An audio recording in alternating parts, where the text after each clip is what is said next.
إن ربكم الله الذي خلق السماوات والأرض في 6 أيام ثم استوى على العرش.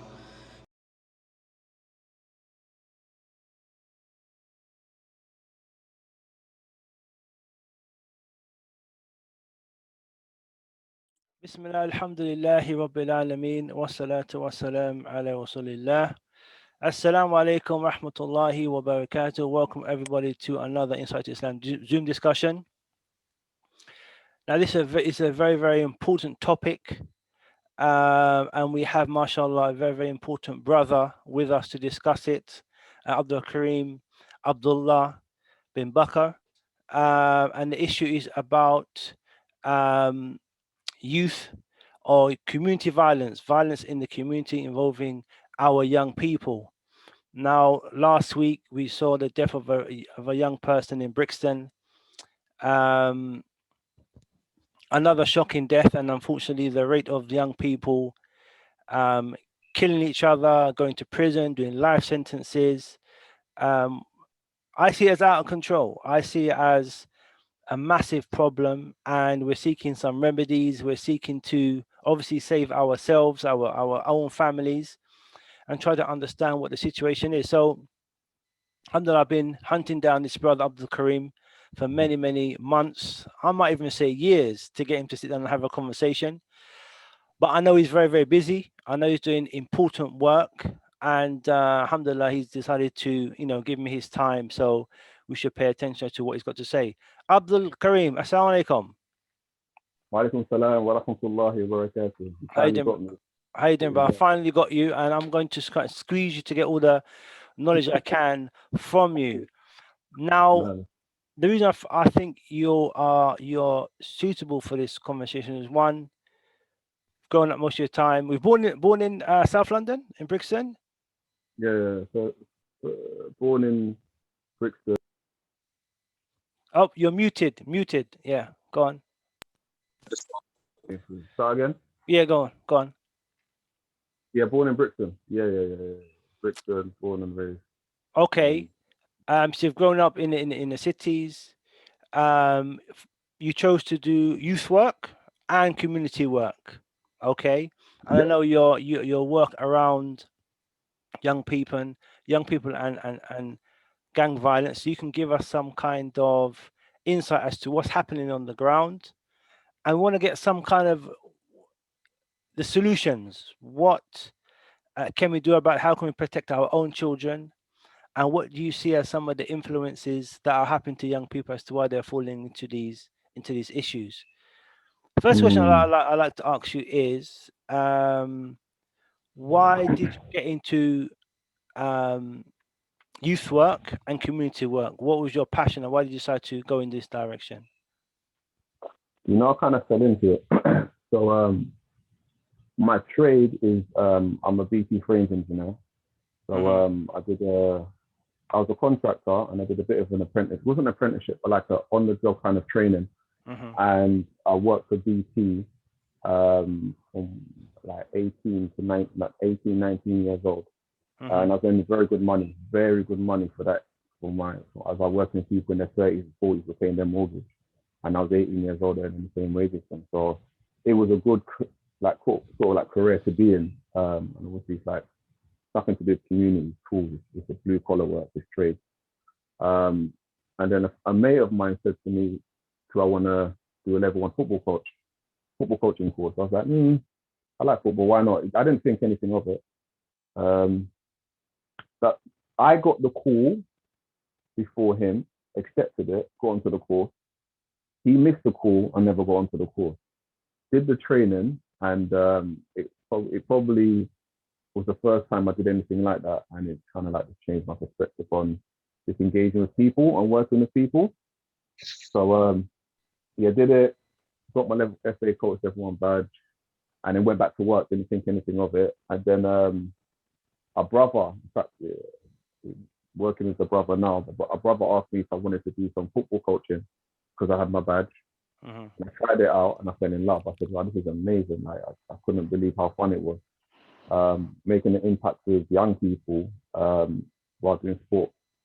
Anyway, to cut a long story short, I enjoyed it. It was fun, but I couldn't keep my family on it. And I had about 20, 22, 23 when I started, when I had my first son. And I was like, oh, I can't keep my family on this. I need to start earning more money. And then that's when I started looking into how could I use what I learned to scale and make more money. Couldn't find anything. Got into community youth work. Started to earn a bit more money. And then I said, all right, you know what? I'm passionate about this. I like working with young people and shaping their thoughts and helping them get into a positive direction. How can I take this further? Then a brother kind of advised me to this for as far as I can. The best place to do that was to go uni. I sat down with Imam Abdul Wahid. I talked to him about university and what his thoughts were, and we had a long discussion. And in order to meet some targets of feeding my family, helping the community, doing good, it ticked all the boxes. Yeah. And I went down that road, and at that time there was a lot of issues within the community. A lot of people were becoming Muslim and doing robberies and having a distorted understanding of Islam, and everything just kind of fitted in. So I thought, let me take this knowledge and skill set and see how I can apply it to the place where I came from. So yeah, that's how I got into it. Graduated, alhamdulillah, got a good grade. Just briefly, how was your university experience? Life changing. I think if I never spent my years in the community, in the masjid, studying, not like I'm a Talab al-Ilm or anything like that, but just having like a basic understanding of Islam and what Islam brings to the table, it would have been a different experience, because university, especially start studying social science, is packed with Marxism, socialism, feminism, blah, blah, blah, blah, blah.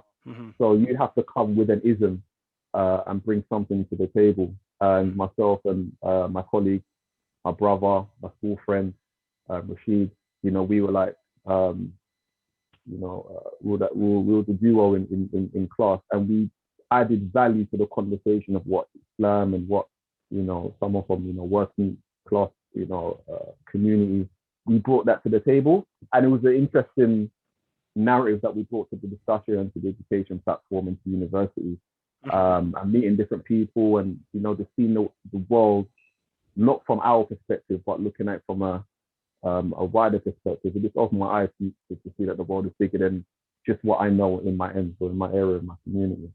So it enabled me to be able, so we would play a game, like we would see a group of Chinese people.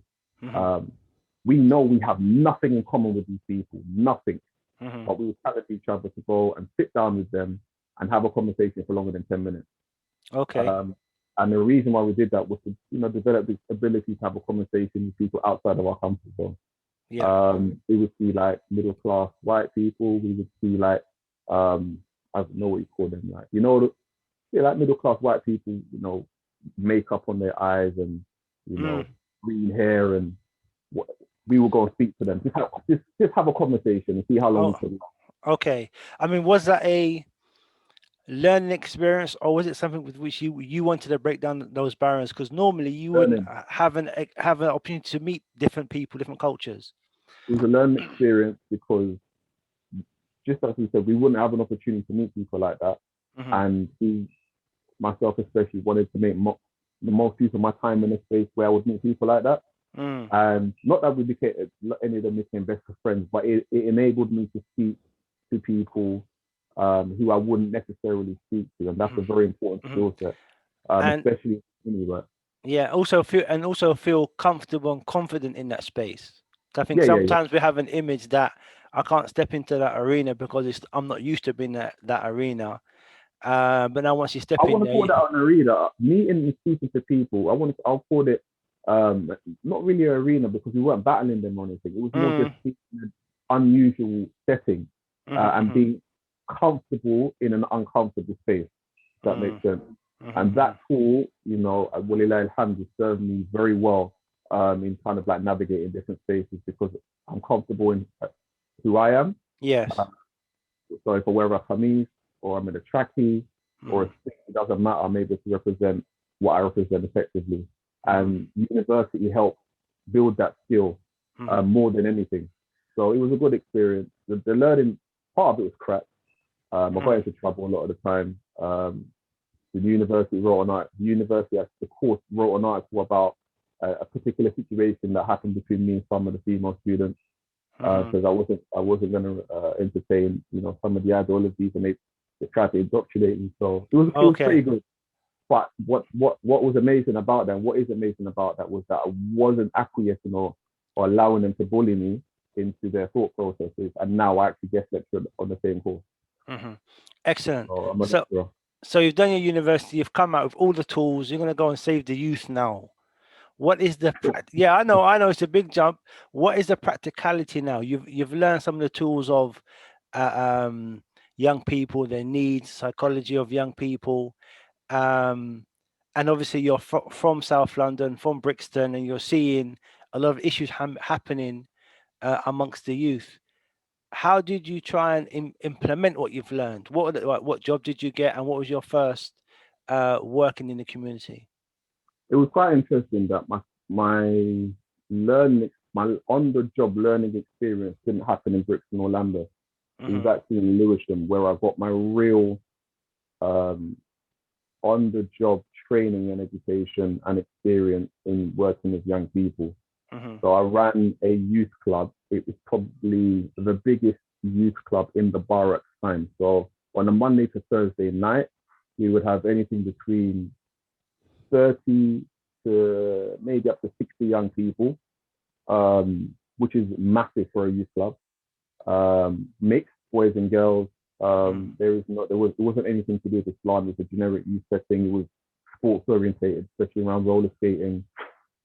On a Friday night, we could have anything between 100 and 150 young people. And then on a Saturday, we have about between 40 to 70 young people. And the Saturday group was one I specifically set up for young Muslim boys.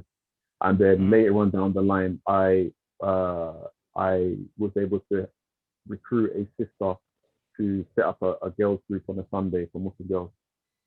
But from Monday to Saturday, my evenings were consumed with working with young people. I had a staff team of about between 15 and 20, and just swarms of young people, in and out of the doors.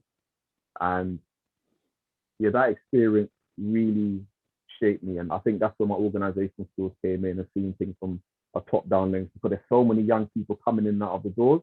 The difference between that and what I do now was that it wasn't one-to-one. I didn't get to spend significant amounts of time with the young people. It was generic youth work. So it was about managing sessions. That's where I encountered my first stabbing as a professional, not community work, as a professional, where a young person who didn't register walked into my session. I ran him out, got my staff team, we ran him out, and then he ran back in. And he was pleading to stay in, and I told something was wrong. This was in Lewisham. This is where you're at this podcast. Lewisham. Yeah. And I would take my hat off to that community, to Lewisham Masjid, to Manchester, all Lewisham Youth Service, everyone over there, because they helped make me the youth worker that I am today. That was my practice hours, quote unquote. So seeing that young man, he's distraught face. And what was interesting was, he didn't want to talk to me, but he did. Cut long story short, he showed me his leg, and there was blood running out of his leg. And it was the first time, as a professional, as the responsible adult in charge, I had to deal with a stabbing. And now there was a bit of conflict. Do I call the police? I don't answer the police. I had to wrestle with my community / my upbringing. Yes. Away from the police. And now I'm a professional running, a youth club with other young people. I think it was a Friday night, so there was about maybe a good 120 young people in the building, asking the question, other young people safe, what's going on? And that was the first time, and it was a different experience. I had to call the police. I'll do it now without a blinking of an eyelid in terms of in my professional practice, but it was the first time I had to call the police and have them come in, as well as the ambulance, and then they start asking questions to that young man. He didn't cooperate with the police in any way, shape, or form. The only person he was interested in talking to was the paramedic and his mum. But my first experience of a stabbing was there. And the young people who did it were young people from, I think they were from another area. They came down outside the club. So you was the Youth worker was primary responsible for that place, so that it fell on your head to make the right call at that time. Yeah, the youth worker in charge is called youth worker. How did you feel that? How do you feel about that pressure? How did you handle it? Was it like, okay? Stabbing us in general? No, in general, managing that situation. I was scared because it's like people have dropped their children to me. I'm like 24, 25 at the time as well. So, I'm youngish. Yes. And I've got 8, 17, 16, 15-year-olds right the way down to like 10-year-olds that I'm responsible for. And, there's loads of them. And it was scary. But then the longer I did it, the more confident I became. And after a while, I'm in charge. Whatever happens, it falls on my shoulders. I shoulder it. I make things happen. But in the early stages, it was daunting. It was scary. There was loads of kids. Loads. Some of them up in the street. Some of them have issues in terms of, they've got social workers, so there's things going on at home. Some of them are just normal kids looking for a good time.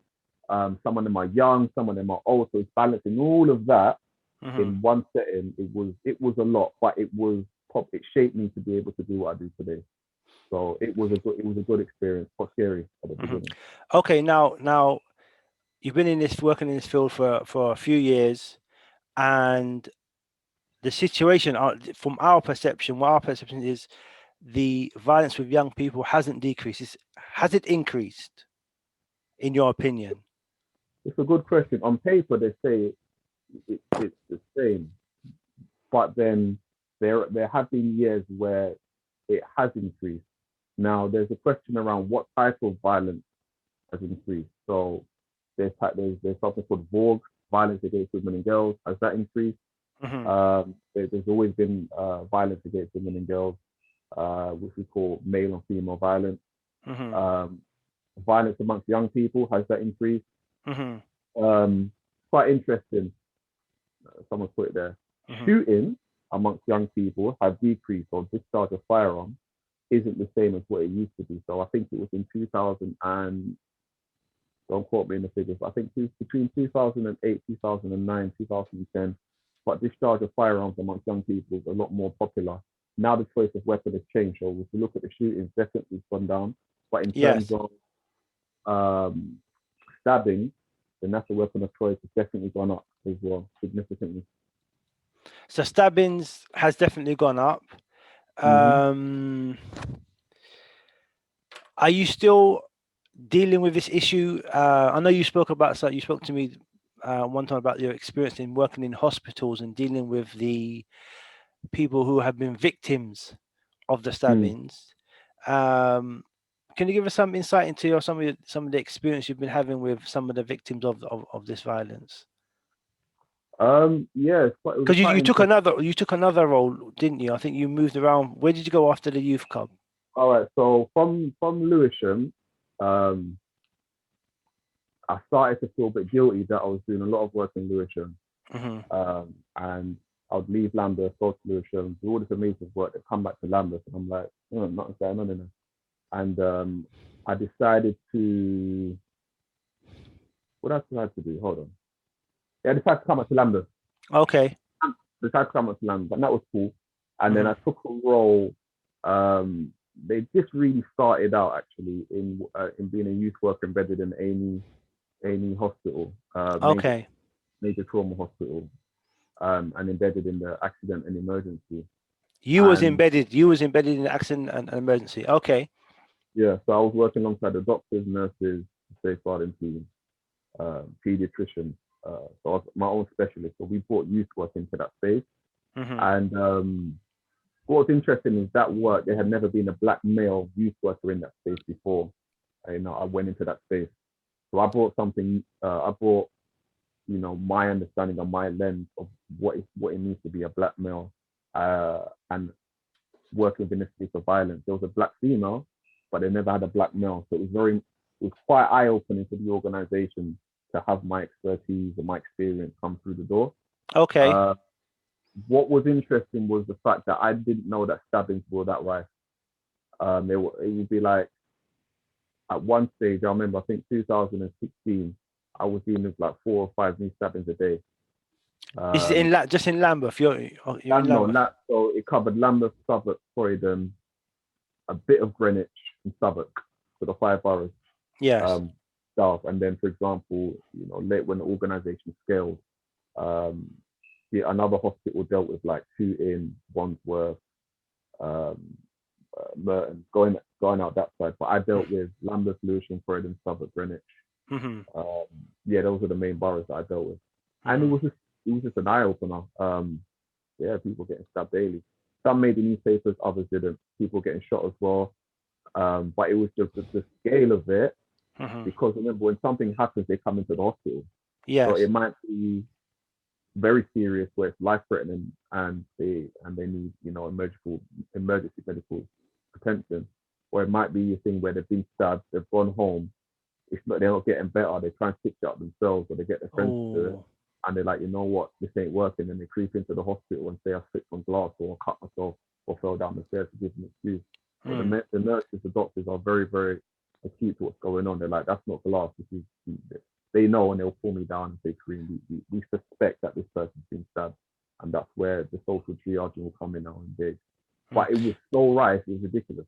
So you're saying what we see and hear on the news, the proportion is actually what's happening. You would times it by what?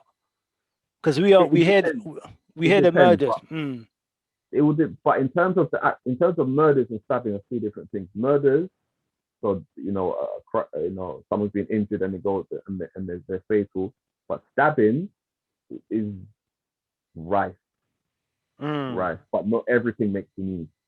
It might make the local paper, but there's quite a few stabbings that I've dealt with, and I've been with a young person say, look, well, look at me in the papers, look, there you are, and they're like, but it's like a little caption or small little piece, nothing major, unless it's like they need to have a news cycle about stabbing, but most of the time it goes unreported. So what's what I'm looking for? The reasons, because everyone's looking for, unless we can find out, speak about some of the reasons, we can't then find solutions. What's the reason why people stab, or what's the reason? What's the reason in this community violence? And obviously next time we're gonna come to talk about solutions, but what are some of the reasons? Because we're thinking the young people are out of control. You know, we see the videos here's my thing, and I've categorized violence into 2 categories. Controlled and uncontrolled violence. So uncontrolled violence is what we see. We don't respect it. It's ethicless, it's lawless, there's no ethics or morals behind it. It's indiscriminate. They go out, stab someone over drugs, over an argument, over a rap song. There is no justification. There isn't anything ethical behind it. And that's what we see a lot of that's the type of violence a lot of our young people unfortunately get caught up in, this uncontrolled, lawless type of violence. Then you have controlled violence with Muslims. So this is kind of like a Muslim platform. And violence within that space is like, for example, slaughtering sheep. Halal. We go, we slaughter, we eat. Wrestling is something that is celebrated within our community. And, you know, the best wrestler is celebrated, you know. Being able to wield a sword and protect your family, protect your possessions, protect your tribe or your faith. These are things which are controlled and celebrated. And within every which is called community, there is that type of controlled violence where people go out and hunt or protect or go out and do what they need to do to sustain what's theirs. Unfortunately, because of the conditioning in the West, I'm talking about the West specifically, there is a lack of ethics and values of our young people being pushed. We push finances or capitalism. We push, you know, progression and, you know, climb up the career ladder and all of that. But there's a lack of ethics and values, especially in the core fundamental thing, first and foremost, is in the home. Yes. So the culture that our young people adopt becomes their normative culture. First and foremost, a lot of the homes are broken down. There are, and people might shoot me for saying this, the parenting we start with the parenting, and I'll get onto why I say that. Okay, so just before we're gonna get into the issue. Is there a how can I say this? Is this violence ethnically Which one are we based? talking about? We're We're talking talking about, about so when I say, go on. we talk about violence that the young people involved in that is to do with like the stabbing. Yes. We're talking about violence as a community As a that we're all involved in. So, for mm, example, we talk about community violence. If we have to talk about domestic abuse, which mm, young people may mm, witness in their home. We might mm, talk about rape culture. There's a lot of violence that goes undetected that young people pick up and grow up in. yes. Male violence, or community violence with older men. Yes. And witness that, and that becomes a normal thing for a child to witness. So, for Mm, example, their dad, their uncles, their cousins, or maybe all older men may be involved in violence themselves, and that becomes a normal thing that the young person grows up watching, and thus enacts out with their peers or people their age. So if we single it out to this young people, yes. everything is learnt behavior. Where are they learning it from? And that's why I like to frame it as community violence, because when young people are involved in violence, it's because they've seen it or picked it up from somewhere. And normally who perpetrates it is we teach it to them, whether through music, whether through, what we do in our community, we show it to our young people and they pick it up and they act it out. Okay. Are black people overrepresented in this area? Because that's what seems to be seen on the TV, on the video, or in the papers, or whatever. Would you say they're overrepresented in this particular area of violence? Maybe in violence against women, it's a So different ethnicity. let's break it down a Mhm. bit more. A mate of mine, European guy, he is where's he from? He's from South London. He was in a pub. Mhm. He was in a pub. Something happened. The local drug dealer didn't like how he looked, didn't like anything about him. They got outside. He got stabbed. White guy. Yes. A lot of fights happens in pubs. There's a lot of violence in pubs. The football community, a lot of violence happens there. How is it reported? What does it look Yes. like? When we talk about the violence that happens within the Afro community, so that's inclusive of the Afro-Caribbean, Afro-British, and African diaspora. When we look at the violence in the Afro community, it has a particular culture to it as well. So it might be around drugs and stabbings and things of that nature. We are overrepresented there 100%. 100%. But there are other types of violence that we're underrepresented in. For example, Yes. violence Good against point. children, pedophilia. If we look at things around domestic abuse, even though it's unreported significantly in Afro communities, there is, if we look at other communities, there's significant amounts of violence amongst in the home, and you see the posters. If England loses, she loses, and things of that nature. So when we look at violence collectively, Yes. then we know that it different fragments of the community may be more involved in that particular type of violence than others. If we're talking about young black boys, males, then the type of violence we see our younger boys getting involved in is street-based violence. I mean, what is important is we're seeing one type of violence in the paper and on the news. That's how I read it. Other types of violence are not reported. So you're not going to say, well, okay, there's a type of violence that affects white people, type of violence that affects Eastern Europeans, type of violence that affects Asians. I think those areas, for my mind, are less reported. I mean, you could correct me in that, but a type of violence right now seems to be the topic of the day, which is violence involving young black youth. What's your point on that? What do you think? It's overrepresented in the news. I'm not going to answer that. What I would say is from my experience as a youth worker, working in South London, working in London, I'm pretty sure other inner cities, mates, and speaking to my other quote-unquote colleagues, brothers who work in other inner cities, we kind of sing from the same hymn sheet. But yeah, there are lots of young black males who have historically been failed either by the system, by school, by their family. I'm always going to bring family into it, key point, for whatever the reason. and then their propensity or disposition towards violence becomes greater. And my experience in working within the space highlights a lot of young black males within are victims and perpetrators of violence, but not exclusively. But in terms of street-based violence, stabbings, shooting, Yes. for the I think that the Afro community makes up, don't quote me, it's like 2% of the UK population, but we're significantly overrepresented. And for me, that we have a culture that celebrates violence in a way in which it puts our young people and the rest of the community at more harm than others, because the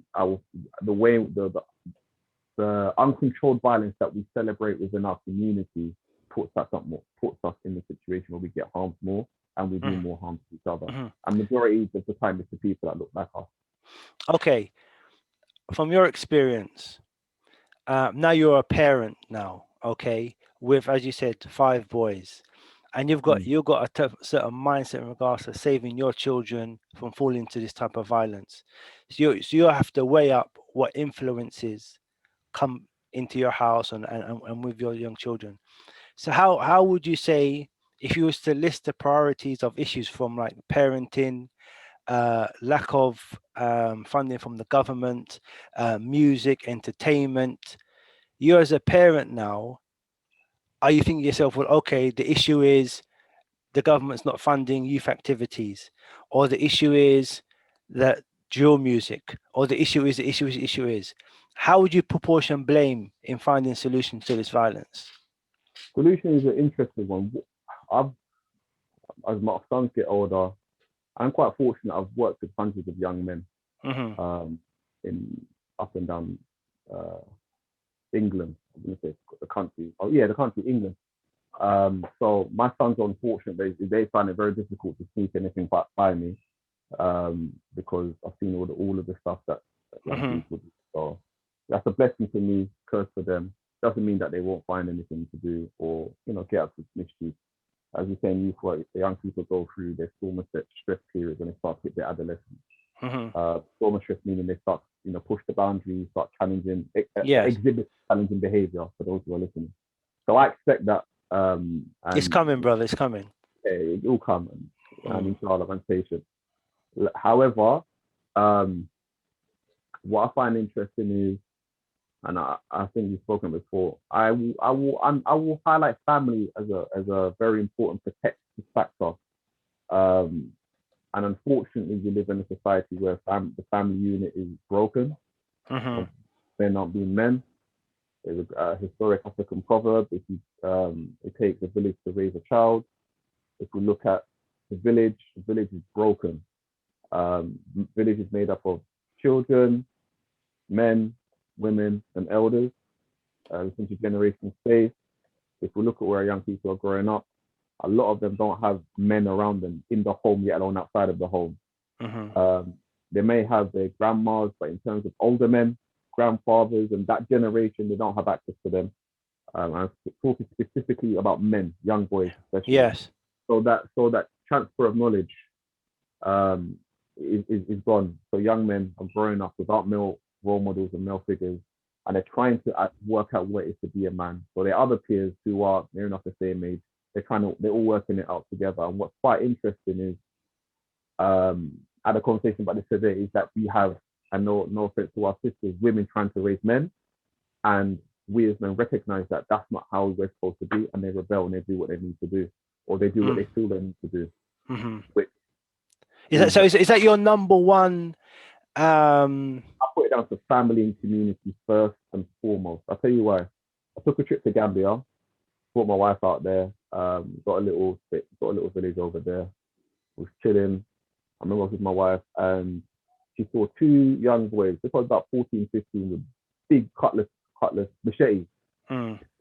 Big machetes, just walking, and she was like, "He's from Brixton." So her mind automatically, shifted into, these youths are on smoke, they're trying to chop down someone, who they're going to chop down, where's the kid? And I said, "No, babe, chill out, man, relax." And she couldn't grasp the fact that 2, let's say 14, 15-year-olds with machetes are no harm to anybody. I said, no, that's a tool they used to cut down the grass and chop down melon and chop down mango and whatever. Don't worry about it. Then they walked past and started chopping their way through the grass and whatever not. And then she got it. It was like, wow, because those young people have been trained and socialized to see that that tool is a tool used for that particular purpose. That comes from the men in the community, the women in the community, and the society at large. There's hardly any stabbings over there. Yet they're very poor. They have arguments and issues like everyone else, everywhere else, but they don't resort to that extreme level of violence because it's embedded within the culture, within the society, within the community, within the family, ethics and values and shame. You can't go and chop down someone's view because you're going to shame the family. Now, when we look here, the family's broken. Let's just call a spade, and I can't count how many times I've seen a young black boy or a young black male on a hospital bed with multiple. Wait. 1 second. I got. Excuse me. Can you mute your microphone? 1 second. Anyway, yeah, I can't count how many times I've seen a young black boy on a hospital bed with multiple stab wounds, and I will pull the mum aside and say, "Where's Dad?" And the tears that flow down her face and say, "He's not in the picture. I stopped it from son." And I felt who's the positive male figures that this young man is being exposed to, and more than time enough, there isn't anybody. So how is this young man being guided to be a man who can add value to society? Those male figures aren't there for whatever the reason. So whether it's mum and dad not getting on, or dad running up and doing his own thing, or whatever it is, that young man has got a massive gap in learning what it is to be a man who can add value to society. That happens more times than none, from my experience. Is that your number one reason where the buck stops? You would say first thing is the man, the father, the brother, the uncle. The family structure. The man, the family structure. The family structure.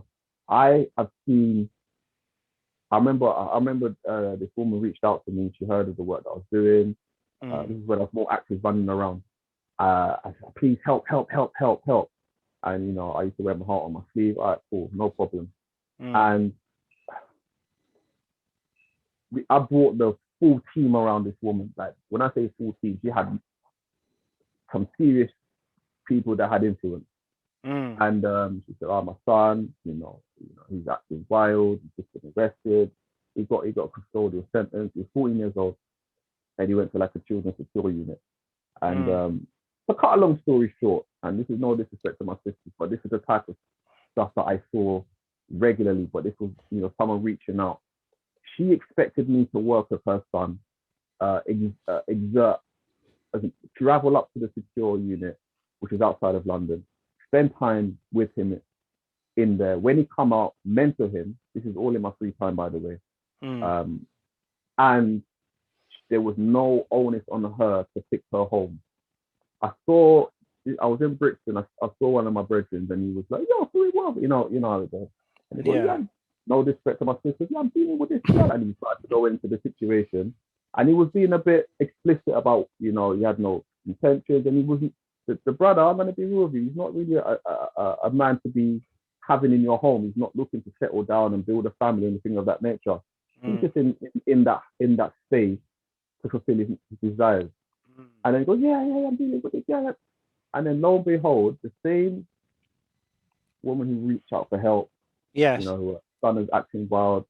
Forget her daughter, that's another conversation. Okay. That's who she's picked to be in the home.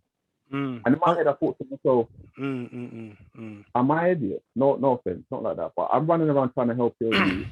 This is who you've got as the man of the house. He has no intention to be the man of the house.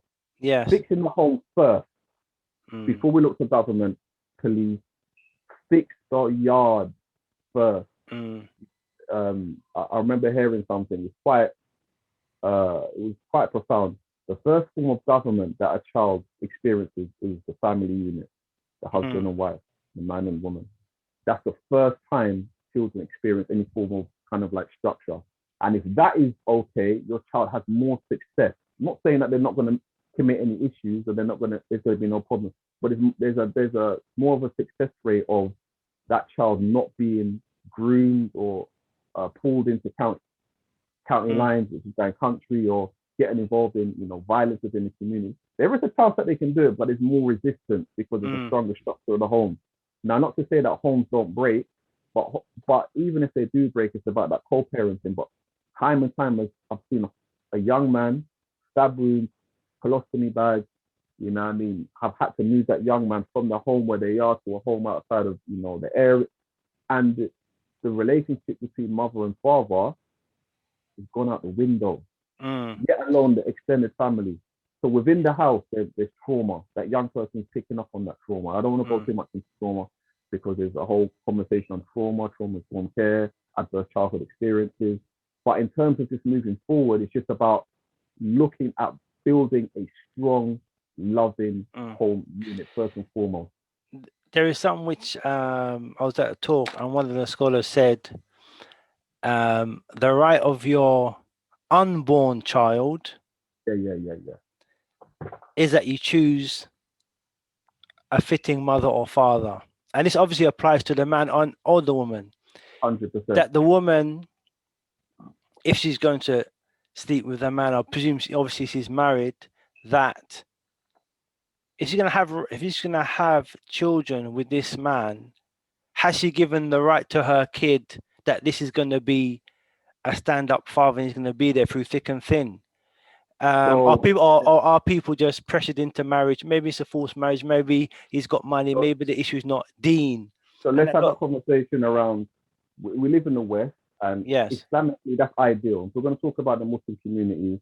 And there's a bit of challenge around that. If your sister's a revert, you've had whatever lifestyle she had beforehand, she's come to the Deen, and things aren't 100% of a quote unquote baby father. There's those challenges, and the reality situation is those challenges have to be dealt with the community. That young person has to be brought into a space where there's other young men and whatnot. However, let's talk about the community as a whole. Men have no reason to commit to a woman. So if a child does come out of that situation, the likelihood of him staying around, is significantly slimmer. That's number one. So when I speak to I've spoken to a lot of mothers, it's like one situation that I dealt with changed my perspective on doing this work forever. And it's a young man. He was very angry, smashes off his ass. Mum couldn't control him. So I asked mum, where's dad? She started crying on the phone. She said she had an affair. The man didn't want the child. She had an affair. Yeah, so she had an affair. Let me rephrase it. He was a married man. She decided to be in a relationship with him, even though she was married. She ended up pregnant and decided to keep the child. That is an unfair situation for that young man. That man ghosted. So when I was talking to that young man, and I knew that information from, before even engaging, because I had to get it out of mum, so I understood the family dynamic.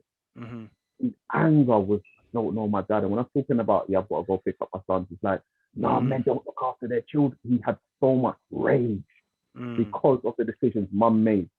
And she said something to me, I thought that is flipping facey, but I never said it to her. If you can't fix my son, I'm getting rid of him. So all of the onus was on me as a support worker, as a youth worker, to support him not being angry, smashing up the place and getting into conflict, even though the decisions that she made contributed to his behavior. And in my head, I'm thinking, so if I'm unable to get through, this is 15 years of damage this young man has had, and you expect me within the first couple of weeks to make a breakthrough, it's not going to work. Now, I didn't say that to mum. I said I'll do my best, and I made some breakthrough, but the reality of the situation is that young man needed his father. Now, that young man may never have a relationship with his father because that child was never wanted, and the mum made a decision to, I'm not advocating for certain things, but she made a decision to keep a child in a situation that failed that young person from the beginning.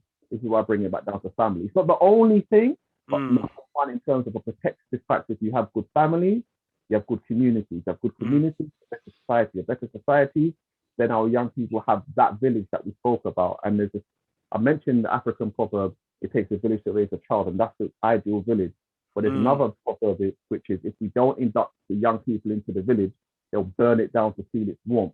Now, what we see of our young people in the communities, they're acting reckless and wild because there is no village, there is no community. You know, our young people, There's no family. You're saying there's no family, no family structure, proper family structure, which is the secure space for the young people. Now moving forward, what happens is we have a dominant culture, yeah, and with my young black boys, for example, the dominant culture is the street culture. It's the dominant culture. It's an aqidah. It's an ideology. It comes with a code. And all of our children growing up in our community, I'm affected by it. You know what I mean? Yes. So what yet to say that our children aren't going to be affected by it? We buried some of our children being a part of that culture. And for me, I've always said, if you're part of a culture, then you're in some sort of a cult. You're in some sort of a cult. And our young people are part of the street cult. It comes with this code and ethics and values. And the only thing that I've seen that can counter that very powerful aqidah, ideology, culture is faith, religion, Islam, because it helps the person who has the ability to reform themselves. And it's quite interesting. Like, I'm exposing myself here a little bit. There was like a very famous, two famous rap groups that are very well known for their music in the 90s, early 2000s. Yeah. I'm affected by them, not gonna hide, whatever not. A lot of my generation are affected by them.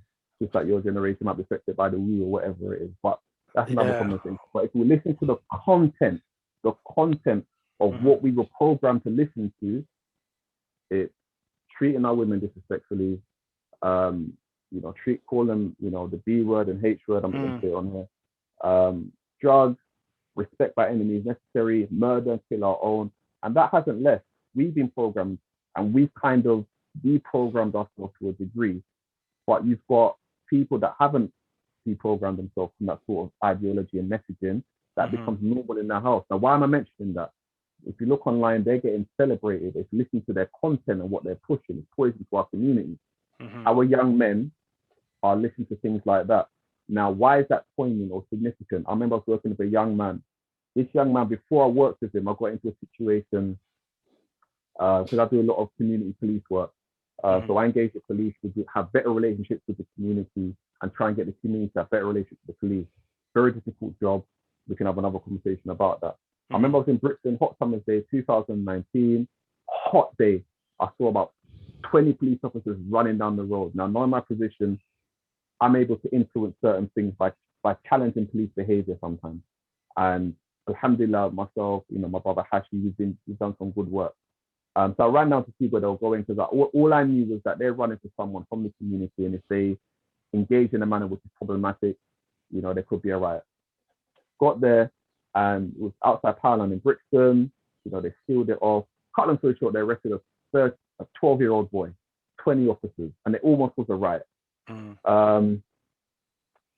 And what they did, they were very smart. They arrested the young man and took him at the back.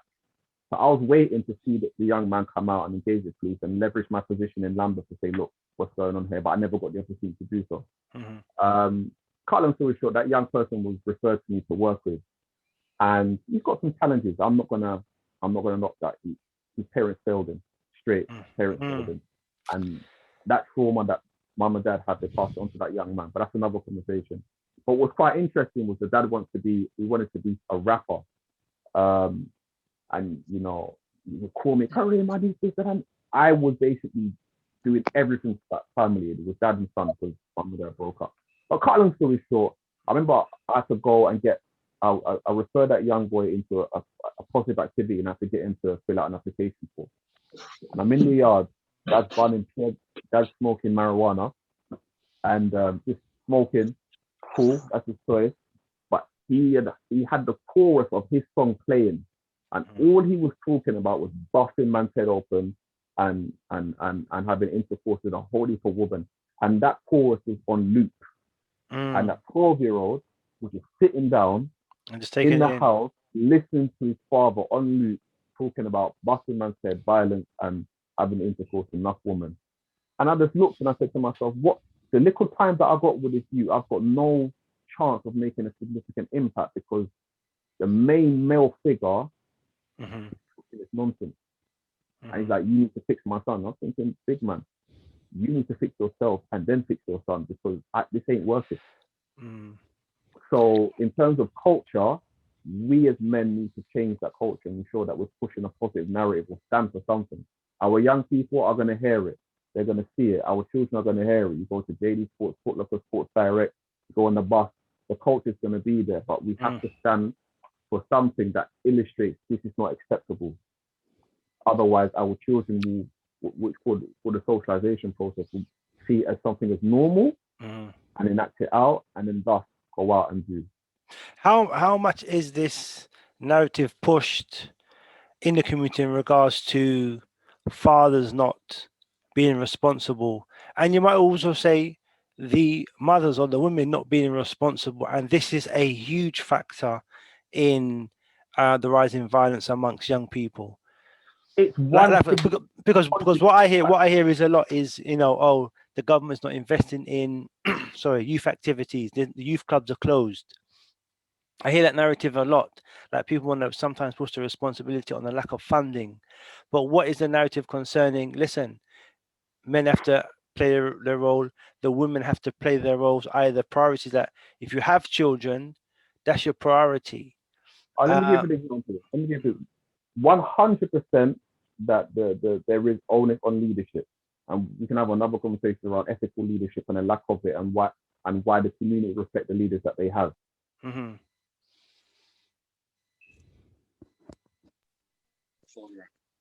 You okay? The community reflects the leaders that they have, which is a significant contributing factor. Amongst others, there's so many. It's not like this is one, but I'll give, some people may cuss me out for this.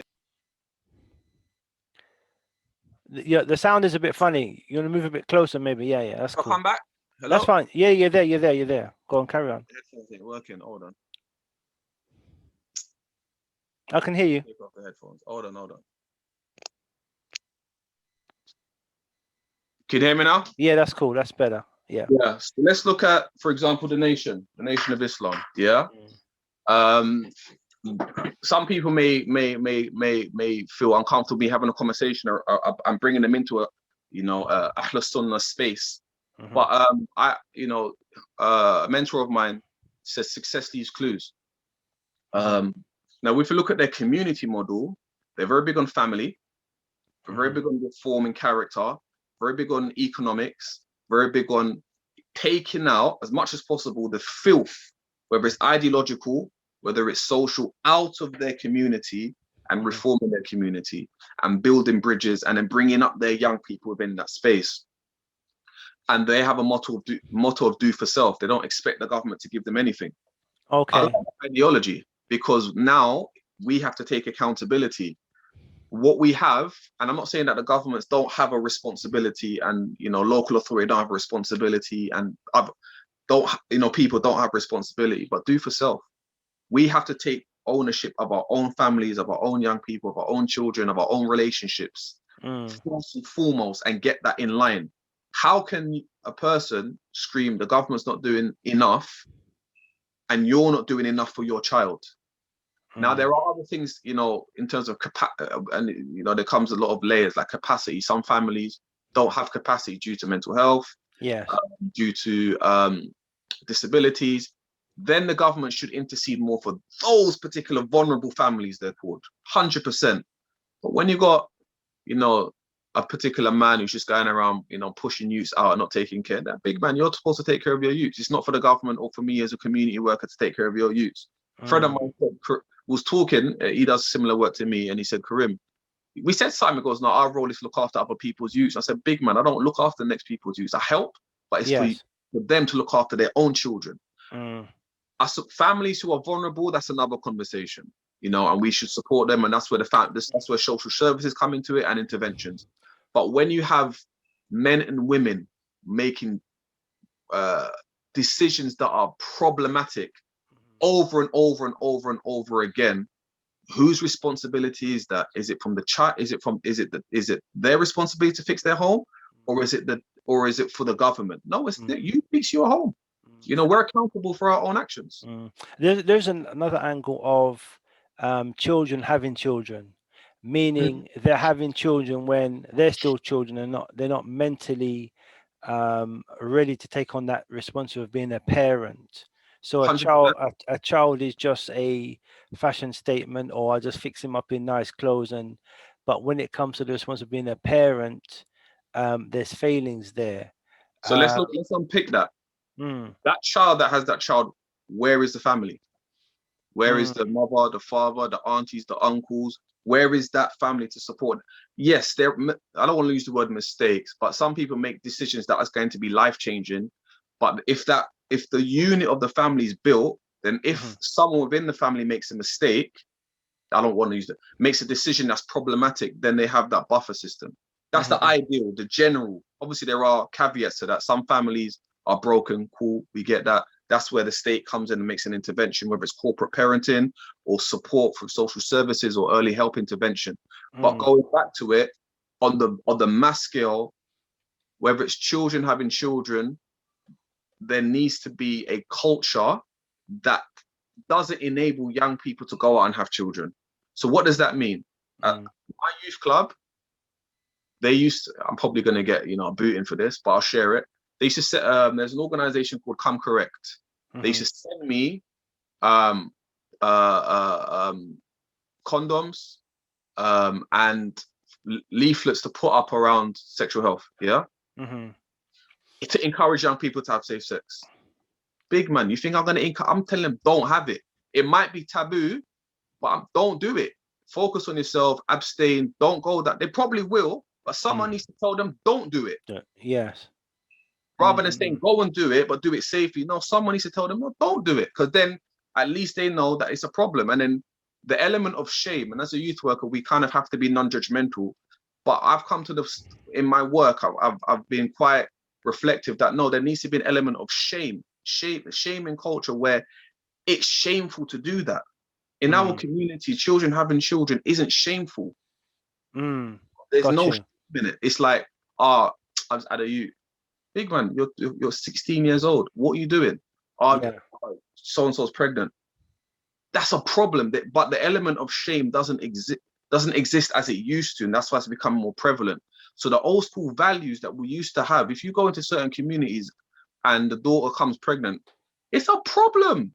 But in our community, it's not. So bringing back values within our community, within our space, will enable. Now, I'm not saying that some families aren't going to be tested with this. I could be tested with it in my household. I'm not going to, but there will be that element of shame. But I'm working with families where mum's pregnant at the same time as the 17-year-old daughter's pregnant, and none of them are married with a stable partner. And there's no shame. It's like, yeah, it's cool, man. Yeah. And then that child later on down the line, you see them, they come through the system, you're like, they stood no chance. I always bring it down to, it starts in the home. You build a strong home. It's difficult, but you build a strong home. But that element of building a stronger home and family is gone. And it's all about how you feel and what you ever want to do. So any young man growing up in a broken home stands no chance. And you add the other layers of racism, of the police coming on and stop and search. You add on the fact that if you're Afro-Caribbean, you're less likely to, do well in school, that exclusion rates are higher. You add all of these layers on top. It's no doubt that some of our young people are going to be susceptible to lawless behavior. Now we have to frame Margaret, and we've got to summarize it. There's going to be a part 2 and a part 3 and a part 4, because I think I'm going to join out. But the issue, and I don't know how, if some of the people can comment. How much time have you got, Abdul Karim? I'm here. I'm going to flap up. Sorry, I'm just going to do Maghrib. So if any questions quickly, and then you can, or any comments or whatever. But I'm here, man. Okay, I'm gonna pull it on you now. Dealing with the first issue, I think we have to break down this issue into several chapters. If you had the ability now, how would you deal with the issue of parenting? How would you do it? How would you get it out there? How would you say, okay, first solution is work on your kids. You had the ability to set up your own youth club or whatever. How would you deal with it? How would you get the men to be men, women to be women? I think you see like how the masjid set up is like how masajid are set up is quite interesting because in the wider society, especially within the black community, there isn't any intergenerational spaces, to be honest, number one, where young people can be in a space of men, yet alone men be in a space of men. It doesn't really exist. So there needs to be those spaces where men get together and have these conversations around what does it mean to be a husband. Obviously, there's the ilm and there's the teaching from the Quran and Sunnah and Fahm al-Salaf, but how do we contextualize that in modern day 21st century Britain, living in a Western society? How do we contextualize that? What are the social challenges?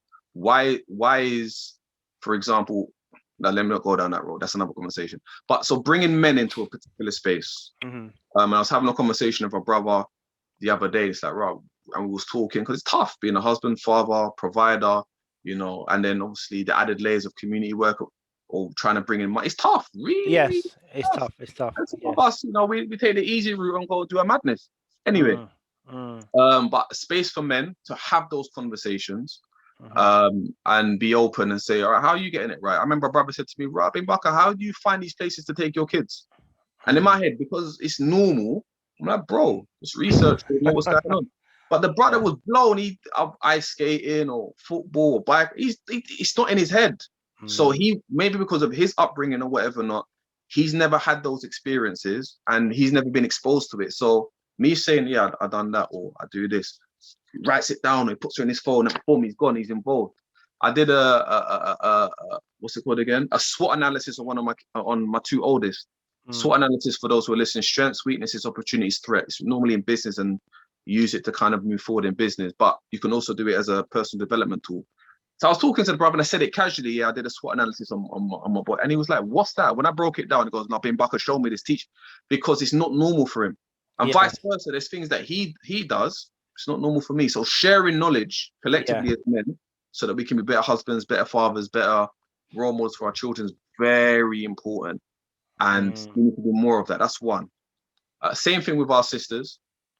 They need to sit down amongst them and take whatever is ego or whatever aside, and how to be better mothers, wives, and how can they do for self as women, and how can they embrace their femininity more, just like men need to embrace their masculinity more. What does that look like, and then raise our children in a healthy environment.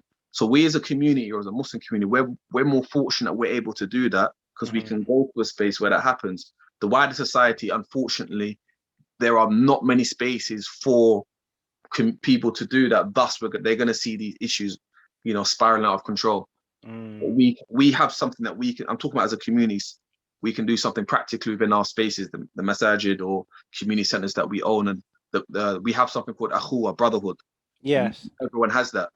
As men, as we need to be in, we're social creatures. We need to be in packs and learn from each other.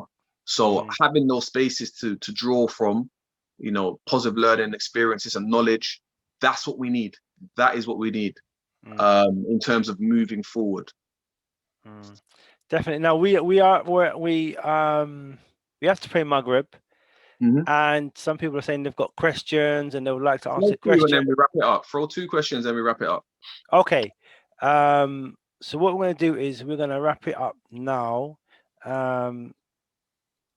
Does anyone have any questions? Someone brings up a question, or if you raise your hand, I will come to you. We can only have two questions, and then we'll take them. Quick point is that, and I think one thing is missing is that maybe people don't understand that parenting is a full-time job. It's not part-time, and I think maybe people think children are a fashion statement, or just something trendy to have. But I think that the issue of parenting and being with your kids full time, going to the school interview and talking to them, it's like parenting is not easy, especially in this day and time. I agree, but it's our kids. It's no one else's. Yeah. We were laying out and making it. It was, what I mean? It's full time, but we've got to put in that work. Okay, no one has put their hand up, and we're going to have to break. Can we put this down as episode 1? Abdul Hamid as a question. I was just about to sign off, but Abdul Hamid has come. So let me get let me get Abdul Hamid in. Assalamu alaikum, Abdul Hamid. وعليكم السلام ورحمة الله وبركاته.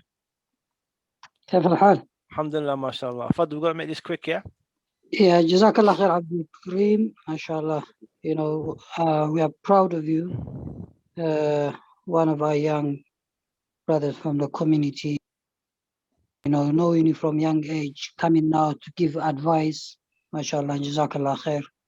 You know, yeah. The question is, I think as a community, do you think, maybe you covered it, but are we doing enough? And what do you think as a community, like my idea is like having example center, having a center where the sisters can get together once a week, the brothers can get together, as you were saying, that getting together, because sometimes when you have a lot of brothers and sisters meeting, they can give ideas to each other about parenting and give information. There's certain things maybe I don't know, I can learn from someone else, or someone might give you information about if you need certain things, where to go. All this information, when you sit down, I think exchange information, it helps a lot. For some parents, they don't know where to go. When they have problems, they don't know where to go, how to deal with it, you know. So I think, what do you think, having this kind of environments, meeting once a week and things like that, from your experience, what do you think of these kind of ideas? I think anything that gets people together to better themselves, whether it's in family, business, entrepreneurship, whatever, is very beneficial. Like I said, we're social creatures, so we learn from each other. So if we operate in a silo, and I'll be the first to hold my hand up and say I can be guilty of that, just do my own thing, then we don't learn and we don't grow. As long as the ethos of the group is positive. So for example, there's my son's waving at me. For example, you know, groups meet up and they're just gonna smoke weed and chat rubbish and gossip and whatever not. If that's the environment that we cultivate, then no, everyone should just not get together, because it's not beneficial and positive. However, if it's a learning space, whether it's for ilm, parenting, business, family, fitness, and all of the, and I'll say, I don't think this is the issue more with the brothers, but I definitely have heard it over the years with the sisters, all of the ego and, you know, some of the issues put aside and everyone can come together and grow, then it will have a significant impact for our young people.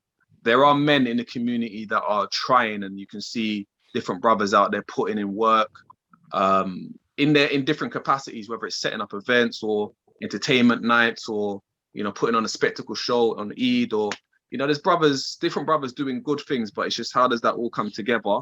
And that's just our community. Other communities will have their champions and people trying.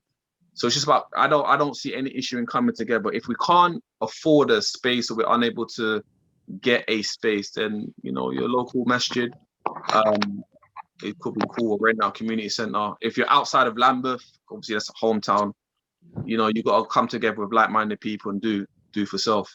Don't wait on governments and this and that. Just come together and just do and grow. Read book, bring book to the table.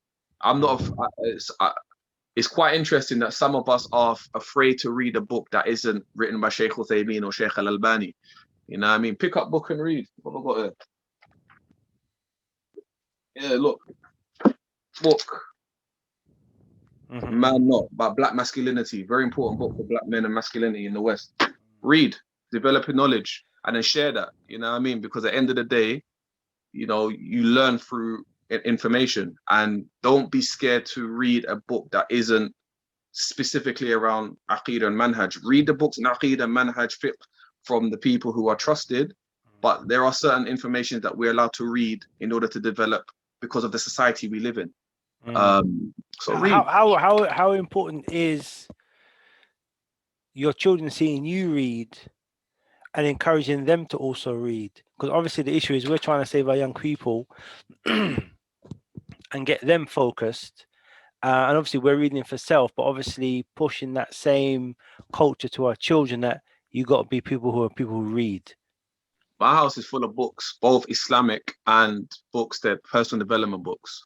Like we've probably got well over 1,000 books in this house.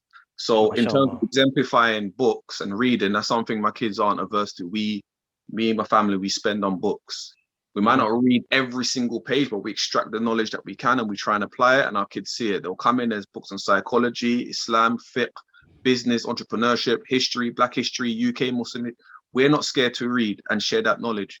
Now, if my house was maybe public Islam or without Islam, you might have PSCD, rap CD, vinyl, all kind of madness, movie. You know what I mean? Just all of that. So that's all they'll pick up. But that is part of the society. But, it's very important that your children see books of, number one, Islam, but also books that will help develop them in the world that they live in. Very important. And your children need to see you do that. So it becomes part of their thought process. They learn, okay, that's what I need to do. Whether they do it straight away or later on down the line, they've seen you do it. So learn and bring to the space and share. You know what I mean? My friend, everyone knows him, Hashi's a man. You see him walking, look in his hand. 9 times out of 10, he's got an iPad and he's reading a book, or he's got a book in his hand. Read. Abdul Karim, brother, Jazakallah Khair for the introduction to this subject. I'm drawing you out, brother. I'm drawing you out. Listen, Akhi, Jazakallah for the introduction to this subject. I think we need to have many more sit-ins. There's a long way to go with this topic, and I think, mashallah, it's been an excellent introduction. The first issue being that of parenting and people taking on that responsibility of good parenting. But there's many more chapters to go. And we're gonna sit down and we're gonna go through each chapter, inshallah. You down with me, yeah? Bro, I'm drawing you out on this one, brother, because I think it was good. People probably have a lot of questions. I've got more questions, but time has caught us up. No. Maybe next time we start a bit earlier. But we're trying to manage our time a bit better. So we couldn't deal with the whole topic and get more feedback from the guests. But this is episode 1 of the series. I don't know what we're going to call this series, but I will speak to you in the future. You want to summarize any last words, or you just want to give salams? No, I'm good, man. Anyone that knows me knows I try in it as much as possible. So Yes. anything that I said that was wrong or problematic is from myself and Shaitan. Anything that was said that was beneficial, you know what I mean? Even though it's not Islamic talk, from Allah. But my last advice before I cut, people just look after your little ones, man. You know what I mean? As much as possible, men and women, look after your youths. Do the best that you can for them. Before you step out, just look after you. When I say look after, give them the best as much as possible, and then reach out to others if you're struggling, man. But yeah, that's my 2 pence. Excellent, beautiful. Jazakallah khair for your time. Abdul Karim Bin Bakr will be back. Jazakallah khair for the guests for their participation. Look out for next week's Zoom discussion. We're going to try and get Abdul Karim, but we'll see, inshallah. Brothers and sisters, we have to go now. Jazakallah khairan. Assalamu alaikum wa rahmatullahi wa barakatuhu. Assalamu alaikum wa barakatuh. Salam.